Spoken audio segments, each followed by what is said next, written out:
السلام عليكم ورحمة الله تعالى وبركاته. كلنتو waan dhageystayaal meel walba joogtaan kuna soo dhawaada kanaalka arrimaha fanka.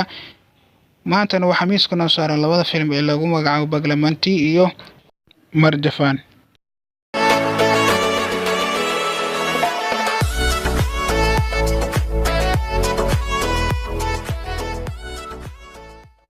ugu horreyn waxaan ku bilaabanaa filimka lagu magacaabo Badalamenti oo hogaamiyaha ka yahay John Abraham.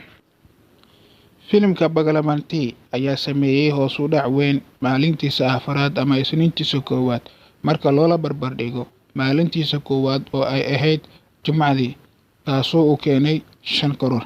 filimka ayaa isbuuciisa koowaad keeni doona 8 ilaa 9 karoor, waana lacag aad u yar iyadoo markii hore lagu qiyaasay in uu todobaadkiisa koowaad keeni karo qiyaas ahaan 40 karoor. filimkan ayaa Jumcadiisa koowaad keenay 5 karoor, sabtidiisa koowaad wuxuu keenay 6.25 karoor, axadiisa koowaad wuxuu keenay 8.25, isniintiina wuxuu keenay 2.50 karoor. wadarta guudna waa 22 karoor. dhanka kale waxaa tiyaatarada saaran muddo 11 maalmood ah filimka lagu magacaabo Marjafaan, waxa uuna sameeyay hoos dhac aad u weyn.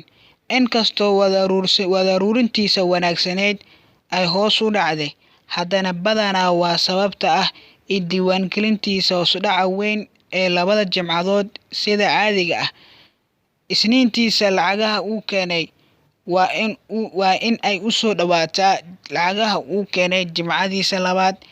Marjafaan ayaa keenay qiyaas ahaan 85 lakh, waana isniintiisa labaad. filimkan ayaa u diiwaan gashan qiyaas ahaan 20% ilaa 25%, mana ahan xaalad u fiican. sidaas darteed todobaadkiisa labaad waa in uu keenaa 7.5 ilaa 8 karoor. filimku waa inuu taabto darajada 44 ilaa 45 karoor qiyaas ahaan. dhageystayaal waad mahadsantihiin. waxaana halkan noogu eg mawduuceena maanta aan kusoo qaadanay labada film ee hadda tiyaatarada saaran oo kala ah Badalamenti iyo Marjafaan. mahadsanidin dhammaan intana daawatay. waxaan idin leenahay soo dhawaada.